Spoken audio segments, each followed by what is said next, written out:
Nerdrotic.com. We're going to bring in three of our regular guests, actually, to talk about a lot of the more negative reaction to the Odyssey movie is being driven in part by the movie fan community on YouTube, which is very vociferous. So we're going to bring in two of the biggest names in that space, Will Jordan, aka the Critical Drinker, and Gary Bigler, who's the Nerdrotic, of course, Critical Drinker. The fuss exclusively about the choice of having Lupita Nyong'o, a black woman, African-American actress, playing Helen of Troy was, somehow wrong. That because mythology has her, even though she's not a real person, has her as a white woman, this shouldn't have been the case. What is your view? Yeah, I mean, it's worth keeping in mind that something like the Odyssey is this epic fantasy story, but it's fantasy grounded in the real world. It's set within a very specific geographical location and time. And like any geographical location and time, it has demographics of people that are believable in that time and people who are not. And the best way to contextualize this kind of decision is, say you had a movie set in pre-colonial Africa and one of the tribal leaders was a random white guy, and none of the other characters thought that that was even remotely strange. No one reacted to it and there was no explanation for it. That's kind of the similar situation to what you have with the Odyssey. It doesn't really make sense contextually. And I think that's what people are reacting to. And this is coming off the back of a period within Hollywood movie making where there has been a lot of rather bizarre race swaps of characters. I mean, if you go back to, things like we've produced over here in the UK, we've had an Asian Sir Isaac Newton, we've had a black Anne Boleyn. These are real historical characters, but we're now supposed to pretend that they're a completely different race. And it doesn't make sense. Right. Martin Monhill, I saw you smirking with derision there, I think. I'm right in identifying the nature of the smirk. But if I said to you, look, I'm going to be starring as Othello next week in a massive Broadway version of Shakespeare's great play, would you feel that would be appropriate, given I'm a white guy? First, you read my smirk correctly. Your powers of observation and analysis have really sharpened since I started coming on the show. You're welcome. I think for me, the question is always, is it historically accurate? Yes. But also, what's the genre? If it's mythic, if it's fantasy, or if the artist is explicitly saying, hey, we're not playing on historical accuracies precisely because of the fantasy aspect of it, I'm fine with it.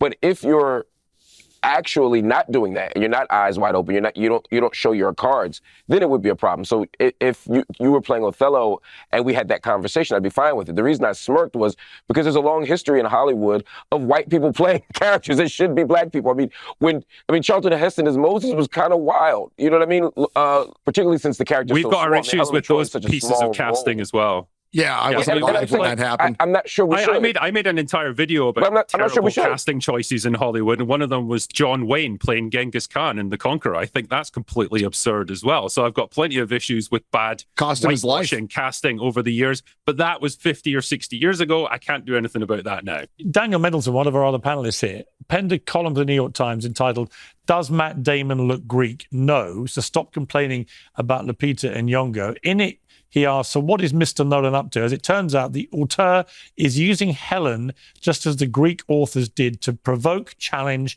and discomfort how we think about beauty and identity, about who we are and how we relate to the world. By that criteria, what's wrong with it? Well, what I primarily point out for the film is the hypocrisy from Hollywood. If you're trying to be provocative, then you're being subversive. You're just coming out and saying, yes, we're being subversive, we're being provocative with this casting. So it's not the best person for the role. And it's not for authenticity. We're trying to challenge traditional beliefs. Well, that's something Christopher Nolan doesn't usually do. This is a game he doesn't usually play. And let's not forget that these beliefs, these quote unquote values of diversity and inclusion are baked into the awards rules. So they're baked into the company's rules and the awards rules. And we just had a film that completely flopped, Moana, the live action remake that was, touting how authentic it was to that culture. Well, that's just a fantasy. Why does it matter? And my argument is, if it doesn't matter, then why change it? It's the motivation behind the change that people sense. And it also is a red flag for how we're going to treat the source material and how we're going to go through. Like I saw this with the Rings of Power. The Rings of Power, they changed. They had black dwarves and black elves, and oh, by the way, they completely went off the text. So it's a red flag for something else. Now, Lupita Nyong'o, if I'm mispronouncing her name, I apologize, but if she's in it for a little bit, like the movie could still be good. It could absolutely still be good, but it's a red flag and it's subversive casting. So it does rile people up. It's meant to rile people up, just like the casting of Black Snake. Okay, Victor, let me bring you back in here, if I may. Yes. What's your response to that argument? I think he makes a good point about subversive. When we talk about people of different races playing characters, the complaint about Hollywood, say pre-1980, was that white characters, Burt Lancaster, Charles Bronson, Audrey Hepburn, who played Native Americans, the issue was there were probably Native American actors who would have been more authentic. I don't know if they were as good actors, but there was no effort. But the point I'm making is they tried to look or appear as they were Native Americans. So when a Mexican-American actor played Zorba the Greek, Anthony Quinn tried to look Greek, and it was enhanced because he looked Greek in some ways. And when Laurence Olivier tried to play Othello, he was white, but he tried to look like he was North African. But I think the other guest was right about trying to be subversive. In the case of Lupita, I mean, it would be kind of absurd in modern sensibilities to have an African-American actress or African-British actress then wear, I guess we could use that word, whiteface, so she would appear more authentic as far as the actual text of Homer goes. But it is a subversive act. It's saying that we're going to take somebody who does not appear anywhere near the look of Helen. And why it might have been less subversive for Clytemnestra or other characters, after all, Helen is the central character and caused the Trojan War. I have no problem, as the other guest said, about being subversive, if that's openly your point, is to draw attention that you're trying to destroy characterization or traditional stereotypes, but it's not being authentic to what the author imagined. Okay. It might be your interpretation of what he imagined, but if it isn't. And again, I think, just to finish, we have a whole tradition of, it is kind of insulting to, it's very unpopular. There's a lot of controversy in Greece. It would be as if you made, an epic, remade How the West Was Won, and you didn't have one American actor in it. You all had Europeans or Africans or Asians. So to make this national epic, which the Greek people feel is a continuous tradition from the 7th, 8th century, and not have a single Greek actress or actor is kind of jarring when you go out of your way to get other people who would cause controversy, and sometimes in a subversive manner. I was actually in Greece a few days last week, coincidentally, and I had this anger expressed because there are no Greeks in this movie. An open letter in the Greek City Times said, Greek people did not disappear after the age of myth. Greek culture was not frozen in classical marble. Greek language was not extinguished in antiquity. We are still here. Now, if you go back in time, this is not the first time you've had a black actress play Helena Troy. Orson Welles cast Eartha Kitt as his Helena Troy back in 1950, something I didn't discover until this morning. So there is precedent for this, Daniel. It's been done. There wasn't the outcry then, there is now. But if I'm Greek, I'm probably looking at this going, yeah, I would take the view that Victor just articulated, which is, seriously, you're not going to have a single Greek actor in the Odyssey? I mean, first of all, I think it has to be said that all of this is a sort of a tempest in a teacup, because as anyone who has read the Odyssey knows, Helen has the tiniest imaginable role in the Odyssey. And I have seen the film, and I think it's fair to say that she's on screen for maybe 45 seconds, literally. So that's one thing. I mean, it really seems to be silly to getting everyone's knickers in a twist about a very minor character. Is he trying to be provocative? Yeah, absolutely. I would say that, of course, you're not going to cast a black person as Abraham Lincoln, because these are historical documents, and we know, we have a sense of what historical characters look like. We have documentary proof. This is a fantasy epic. right? We're all used by now to seeing all kinds of actors of every imaginable extraction on the stage, in movies, operas, playing kinds of people that were, roles that were written originally for white people.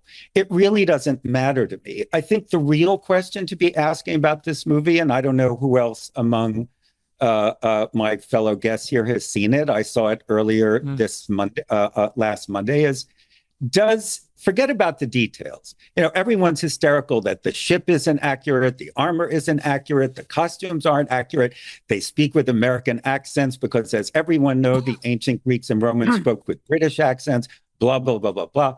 Okay, the real question I think we should be focused on here is, does this film convey the spirit of the original? I would say, where does it stop? If you start saying, well, the armor's not accurate, the ships aren't accurate, the casting's not accurate, the accents are not accurate, the dialogue's not accurate. Well, what do you have left? How far are you going to go with this? Well, also, I don't think that's about. No, I think absolutely you can get the thrust of the story across, its main themes. I don't think these incidentals actually matter that much. If it presents Odysseus as the kind of hero he is in the original, if it gets across the crucial themes, homecoming, the meaning of home, the allure of adventure, competing with the desire for the stability of home, all of that stuff, then I'll be happy. I want to bring in Mark Lamont Hill here because of something Critical Drinker, whose video on the Odyssey has had over 5 million views. And Critical Drinker says 3 million. Just 3. Oh, I'm sorry, you've been promoted. Could hit 5. You've been promoted.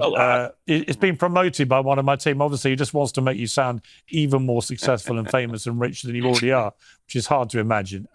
So only 3 million views. But in it, you say about it, there's this weird assumption that every other culture, race, and ethnic group in the world are entitled to their own unique stories, history, and identity, and it all has to be carefully fenced off and respected. Whereas anything created by white Europeans is treated like some generic all-you-can-eat buffet that everyone's allowed to stick their hands into. Mark Lamont Hill, your response to that?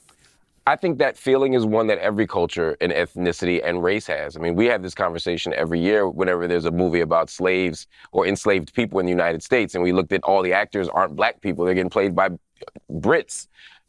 And it's a similar conversation internally within the black community, the African-American community in particular, even about Lupita. And so I think that feeling is common, but I think when it comes to European culture and European civilization, I don't see any historical record of that. I mean, the fact that we're still showing the Odyssey, playing the Odyssey, reenacting the Odyssey, rewriting the Odyssey. People make their academic careers just on translations of the Odyssey. We are obsessed with European culture and centering it. And when one film comes out that has an alternate interpretation and a more fantastic, and I mean that in the sense of fantasy, a more fantastic interpretation of it, we act as if, the world is ending. And I don't think we need to do that. I think it's okay to have this type of interpretation. And I think if you were to subject any text or any film to historical scrutiny. If I were to look at any film about the 50s or the 60s, if you look closely enough at the clothes that they're wearing or the music that's playing, there's usually some anachronism there. It just so happens that we're sort of obsessed with this one. And it's finally, in terms of fidelity to the text, most books that are turned into films are not the same as the movie. Go watch The Color Purple. It is absolutely different on screen than what happened in the book. What Spielberg did is very different than what Alice Walker did. That is a normal artistic gesture. And no one is confused about this. And it seems to me that the only people we're worried about, not you guys, but some people are worried about there, is the Lupita one, the smallest character in the film. Again, nobody's Greek. Nobody matches ethnically, nationally, etc., culturally with these characters, but the only one that seems so out of step that we can't stand it is the black one, and that's why Eartha Kitt made sense, probably because she's not as dark as Lupita, so it wasn't as jarring to people. But the idea that the black character has to be the one that we put on the outs of this is silly. None of them fit. Well, okay, we're talking about Lupita a lot, but that there's Zendaya, there's Elliot Page, which nobody's brought up. I mean, well, I was actually literally about to ask you about that. So let me just ask you that, Nerdrotic, because Elliot Page, formerly Ellen Page, so a trans, woman who became a trans man, is in the role of Sinon, a cunning Greek soldier and the cousin of Odysseus, is being billed as another casting controversy, said to be a nod to contemporary LGBTQ etc. politics. And the memes have been relentless. Let's take a look at some of these. She, her! So that was inevitable, I guess, from the online stuff, because that's what the online world does. But, I mean, should we care about this? Is it a nod to the LGBTQ culture war, or is it just the fact that Elliot Page is a good actor, got picked for the role, and does a good job? I don't know if Elliot's a good actor or not. I think it's you could make an argument that Christopher Nolan likes to work with people he has worked with before, and you can also make an argument that this is absolutely a nod for that. I think it's a little bit of both. I don't know why you bring in a character that wasn't even in the original poem from outside it, you know, and just for this part, and that those are changes that certainly can be made. And again, if Christopher Nolan's name isn't attached to this film, everybody's going to think it's a bomb. But Christopher Nolan being attached to this film, he gets a certain amount of respect that he absolutely deserves, the benefit of the doubt, which he absolutely deserves. I don't know how much Elliot is actually in the film as well. It could be a very small part as far as I know, and it still could be good. But you can't blame people. The context of this is, yes, there is a culture war. There's always a culture war, and there's one it's an open culture war right now, and we are 10 years deep into it, and we are seeing the same red flags and signs as we have seen with other films, be it historical drama or just known mythological text or just a well-known story, that they are changing to be subversive, and people are now sensing that breaks the spell, that breaks authenticity, and it takes you out of the movie when you know what the motivation is. The motivation should be best person for the job. Let me go to our two movie gurus here and just get a prediction for how it's going to do, because early numbers suggest the Odyssey's on track for a massive domestic opening in the United States of $80 to $100 million. So, Critical Drinker, is this going to be another Nolan smash hit, do you think? It's definitely not going to lose money, put it that way. I don't know if it's going to reach the same heights as something like Oppenheimer, because there's not quite the same immediate cultural attachment to it as you did with something like Oppenheimer, which is still within living memory, and we're still living with the fallout of that, for lack of a better word. And it doesn't have the Barbenheimer effect, which really pushed both of those movies to much greater heights than they would have had individually anyway. So I think something in the region of 700 to 800 million would be a reasonable number for this film. I think I could see it reaching that pretty easily. Okay, and Nerdrotic, finally, a difficult question for you. And I could have put it to either of you, but I picked on you mercilessly. Is it better for your business model if this is a massive turkey or a massive hit? Believe it or not, it doesn't matter. Really? Same result either way. I have gotten, if we want to break down the financials, when I praise a movie, when it gets the same amount of money as when I don't. The best thing for my business model is being honest. Yeah. So if I love this movie, I'm gonna tell you I love this movie, and you know what, the race swaps didn't matter. This thing was a masterpiece, and I'm a fan of Nolan. But the most important thing to any content creator should be being honest. I 100% agree with that. Authenticity. I think it's why young people are gravitating more and more to channels like yours and this one and others. You just got to be authentic, and people will love you, they'll hate you, but they can't deny you are being true to yourself, and that's the most powerful weapon a human being has. What a fascinating debate. What a great panel. Thank you all very much indeed. I appreciate it. Thank you. Cheers. Nerdrotic.com. Please subscribe.